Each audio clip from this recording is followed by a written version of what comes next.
It's Don here from the board. Thanks for coming along and checking out this week's video. I'm going to be giving the TS80 a little bit of a proper test run through desoldering a keyboard. So, backstory on this is somebody from our local Australian Discord was looking to have their 60% keyboard desoldered. Their PCB apparently they felt had some issues in it, keys weren't working and stuff like that. So I said, I'm happy to help out if you want to come along and, drop off the keyboard to my place. So did a bit of a keyboard exchange and it is right here with me. So what I'm doing now is I'm just opening up EK Switch Hitter, RIP Elite Keyboards, because apparently their website is gone down now. Don't know what's happened to them, but at least one of the legacies is the Switch Hitter tool, which is a fantastic tool. And we'll have a look what is going on with this keyboard. So I've also brought out the magnetic wow pad that I had a look at a couple of weeks back, so we can actually stick some screws on it if it works with those screws involved. The box says KBD fans on it. It's very hefty because it's actually got a brass weight in it. I do apologize, Gordon, that I didn't actually remember what keyboard it was that you said that it was. I had a look on KBD Fan's website and I couldn't actually find it, so I actually don't know what it is. I do know what he will replace the PCB with is a DZ60 PCB, but yeah. It's quite nice, it's very hefty. You can see, I think, is that the 9009 key set on it? I'm not 100% sure. There's just some hex keys with the screws left over from it.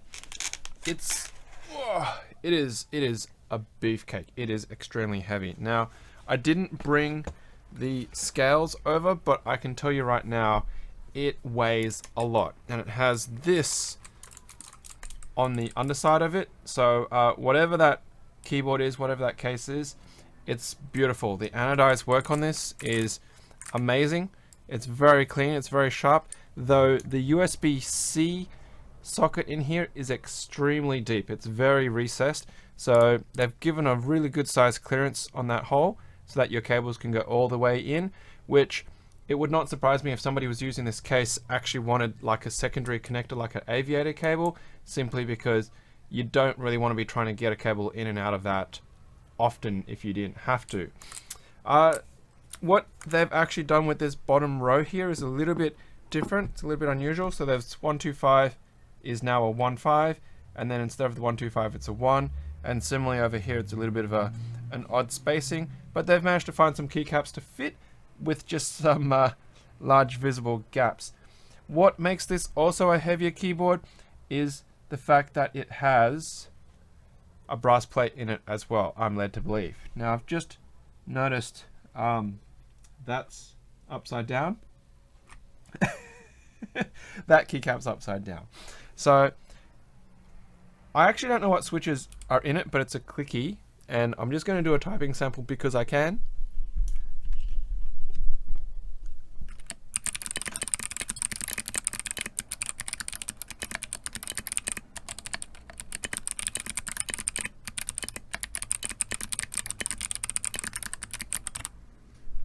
So whatever these switches are, in this particular setting with that brass plate, it sounds really nice. It's very clean, very crisp. It does sound like a click bar switch of some kind, which we'll see very, very shortly. So I need to find a USB-C cable that will let me do this. So I've actually got the TS80 here, and I'm gonna unplug it from the power supply. I actually don't know if the one from the TS80 carries data or not. If it does, awesome. If it doesn't, I'll find another USB-C cable.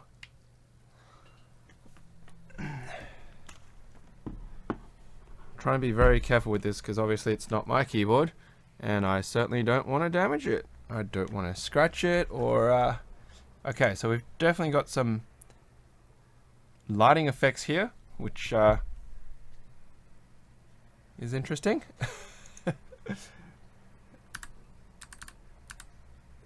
Okay, so it's doing some really interesting things because I'm pressing A, and you'll notice that all I've pressed is A, but if I go over to the monitor, it's reading, it's not showing up on the actual key map. Whoops. 104 ANSI.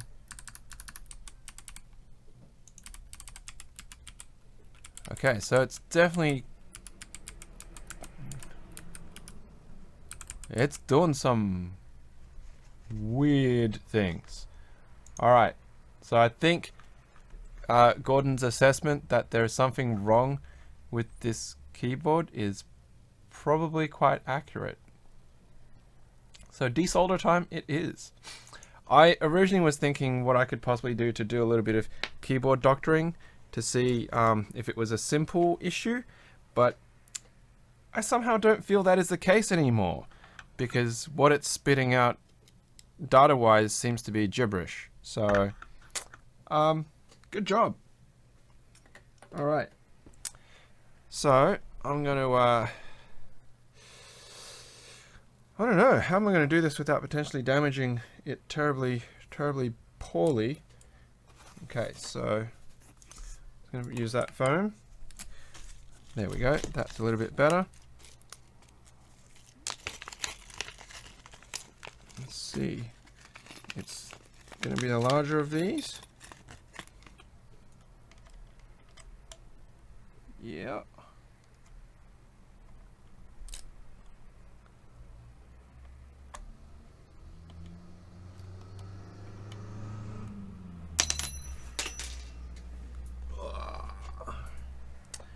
Fumbling everything here.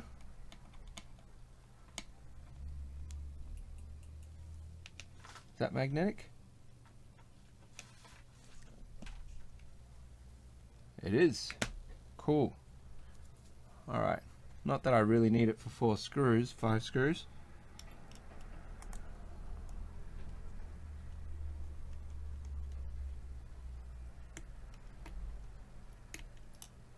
That's not going to come out without tipping it over, but that's alright.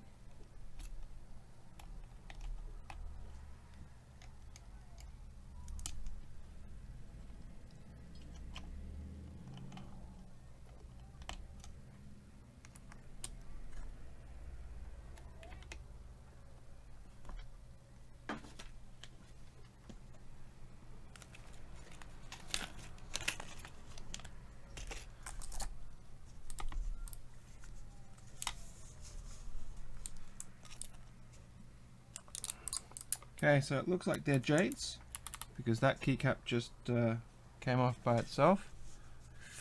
Ugh. Hopefully that wasn't any damage. Well, they're very thick keycaps anyway, so I'm not really too worried that they're damaged. But they're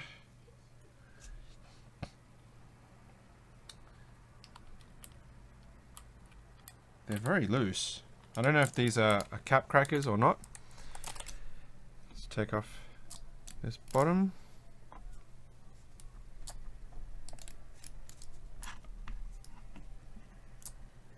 Okay. Wow, look at that. That is hefty as. Beautiful mirror polish there. You can see the room light and the overhead camera trying to focus on itself. So back into the box it goes. I'll close that up.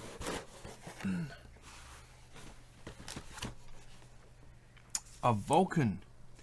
I don't know if I've ever seen a Vulcan PCB before. So we've actually got 2 light strips here that you can see, and they've got connections across that.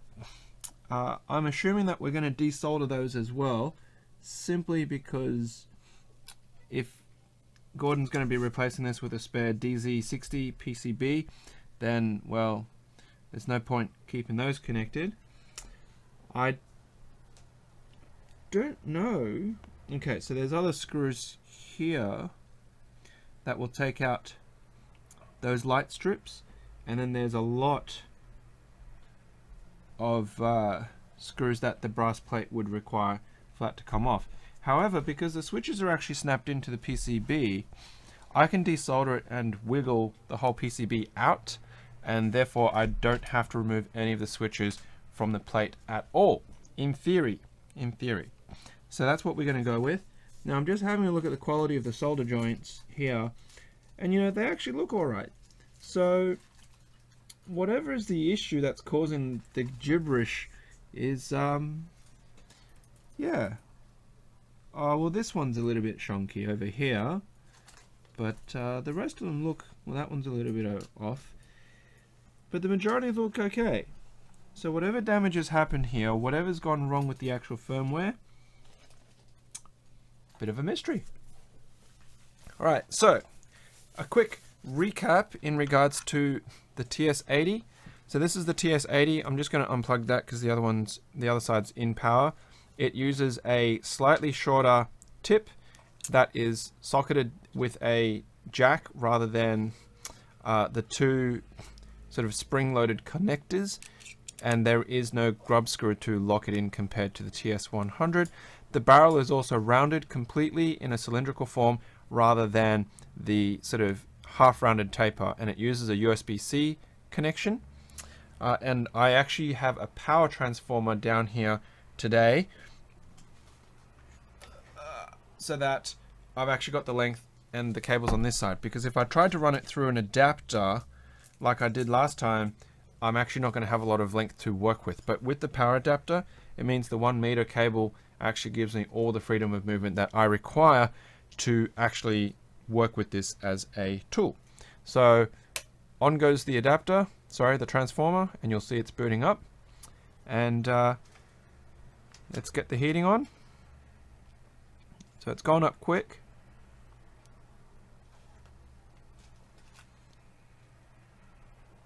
There we go. Speeding up. 250. I've got a bit of solder on the end of that, so make sure that's going to be good. 300. Okay, so to desolder though, I need to go up. So I'm going to take it up to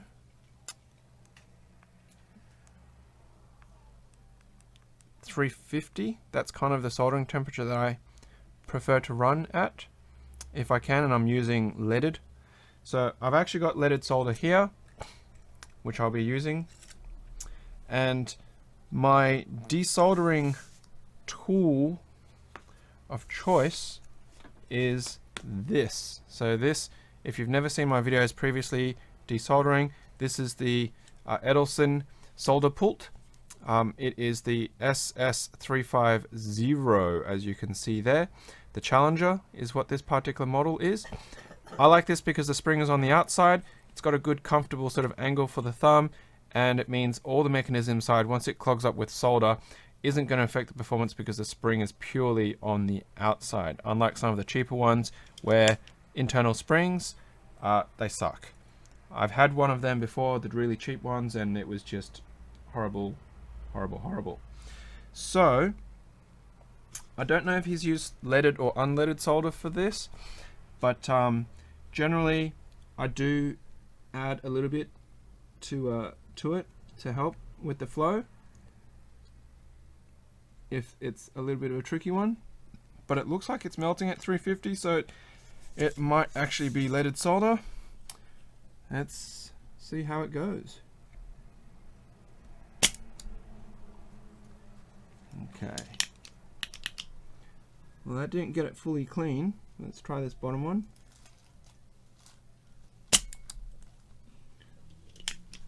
Okay, so that got most of it, but it looks like I will have to do it maybe once or twice to get that joined cleaned out.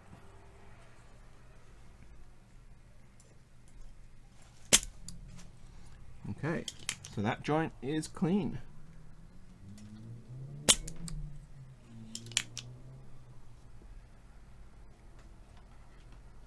Right, so it's that one. So, well, 350 with the default tip that comes. It's quite a fat tip. It's quite a broad tip. I don't know if that's gonna...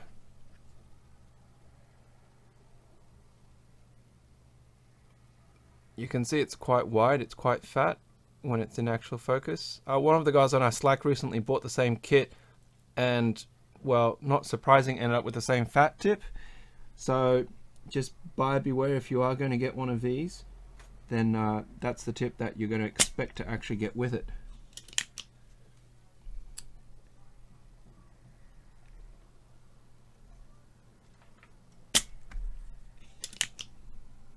Okay. It is a little bit harder to work with, but it seems to be holding its heat perfectly fine.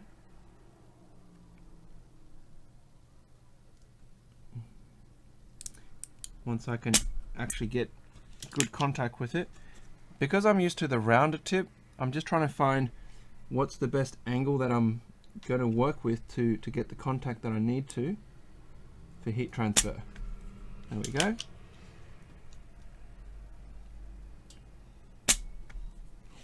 That's very clean.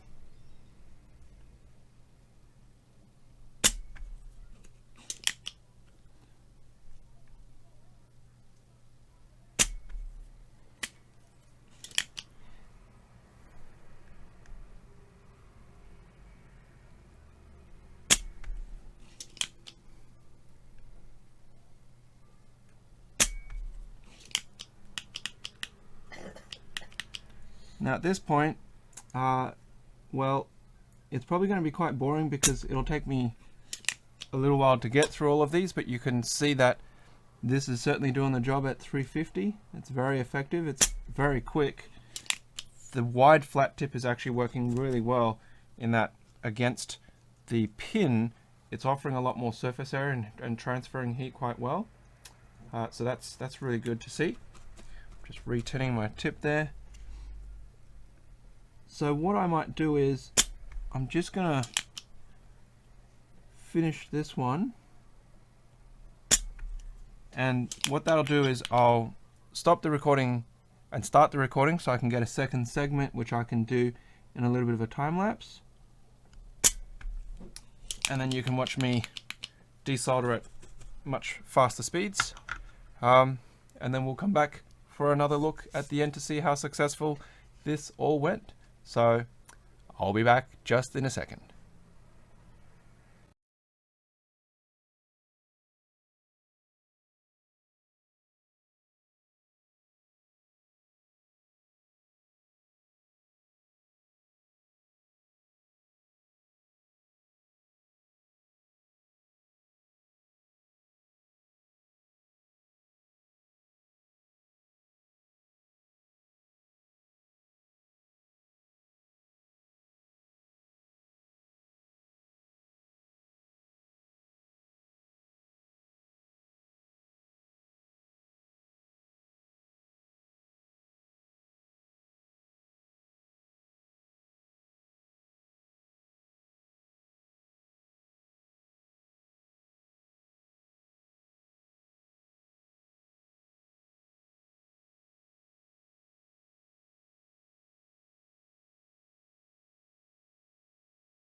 Okay, so that took 48 minutes to desolder the rest of those switches. As you may see, some of those required a second or a third time around. Some of the switches that were a little bit more difficult was the ones that had the multiple layout options because it was wicking across and having the half holes. It was actually binding to the open cut surfaces of the actual PCB. First time around when I was pushing, I was being a little bit gentler than I possibly could have been. Second time around when I got some to pop out, I kind of realized it was really just because the brass plate is actually quite tight. And, you know, when you see bent pins like this, so you'll see that they're angled, if it'll ever focus, that's kind of semi-normal from punching out switches, but the pins are actually quite hardy, so you can just straighten them up when you put them back in again. I don't think I damaged the brass plate at all, so that should be pretty good and easy to just drop the new one in. What I will do, of course, is just leave the stabilizers fixed so they don't go everywhere as well.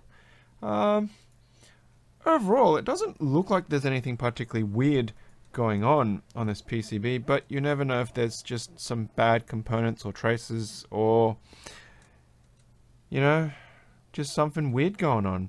Heck, it could even be this USB-C port, which I believe was actually already repaired once. It came off and it was repaired by somebody. So anyway, that was a bit of a challenge to get some of these out, but the thing is, you'll see that the TS80 did a superb job of maintaining the temperature, and it was really quick and easy to work with. So I'm just going to drop that back down to my usual sort of soldering temperature, and then I'll clean up that tip. You'll also see that my solder put, this massive lifesaver of solder, is what happens when you solder a whole bunch of switches. All that spray, it just congeals into a big disc, which I'm just eating away here with my iron. You can see that's just all solder that's coming apart now. It's quite satisfying actually to do that, but at some point in time, obviously, I'll need to clean up my my brass brush thing, and I'll obviously have to clean up quite a bit on my table and dust that off and give it a good wipe down so I don't have any miscellaneous bits of solder. Now, I can't really show you the bottom of this easily, but you'll see there's a lot of solder deposit there, just in general. So it's probably time for me to get a new one, because that's pretty ratty. I've had it for a while now, but I'm just a bit of a cheap person to have to go and replace it, and it's a takeaway container. So I don't know, maybe if anybody out there has spare or wants to send me something, I wouldn't say no. Of course, that's being a bit of a beggar there. I'm sure I'll get one eventually, but I don't do a lot of desoldering.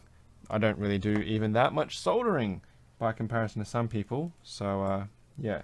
So now I'm just going to tin that just to clean that off with some fresh solder, and then I'll just clean that up a bit. Make sure any of that black oxidized stuff comes off, and you'll see it's got quite a very large sort of area on the tip that's all nice and shiny because that's where the heating is. Then I'm just going to give that a fresh, thick, heavy coat of solder, so that I've got a nice protective layer there. And then I'm just going to unjack that power, turn off my transformer. I'm just going to hold that for a couple of minutes till it sort of cools off, and that will protect the tip of the iron. Just going to melt a bit more so it's a nice big fat blob there, and then I can put it away. So there you go. You can see the TS80 did a wonderful job. That tip was actually okay to work with when I was applying more solder back onto the switches that weren't punching out easily. You know, just using the corner of it was more than enough to actually throw down the heat that I needed. At least at 350, it was way more heat than I really needed. And I don't think any of these switches really suffered. I had a look at some of the ones I redid just to make sure I hadn't started melting the housing, because of course if you apply too much heat to the pins, it will transfer into the switch, and then you're going to get melted switch bottoms and deformed leaves and stuff like that.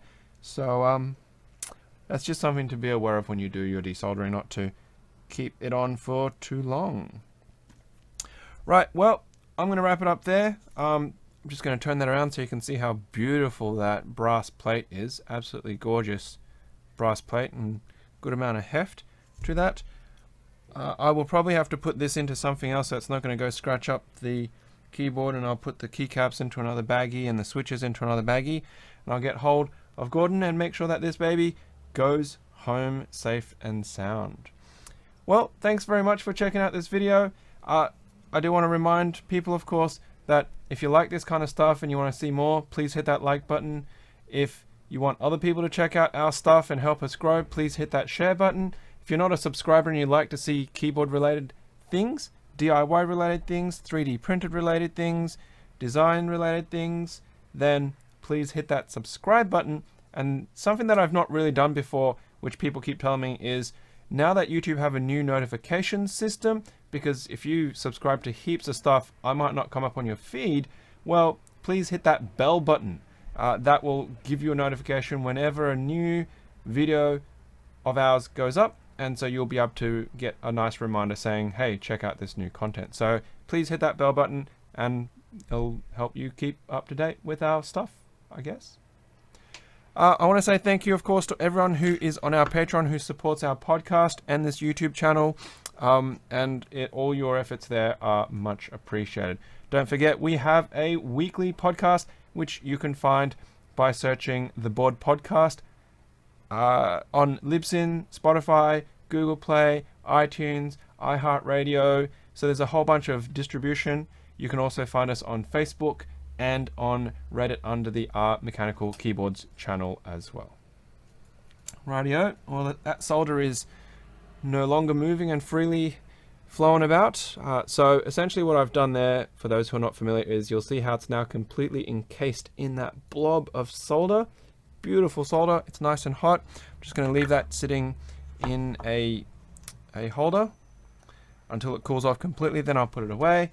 But that will basically prevent any more damage, surface damage, oxidation and stuff like that to the actual heating tip. There you go.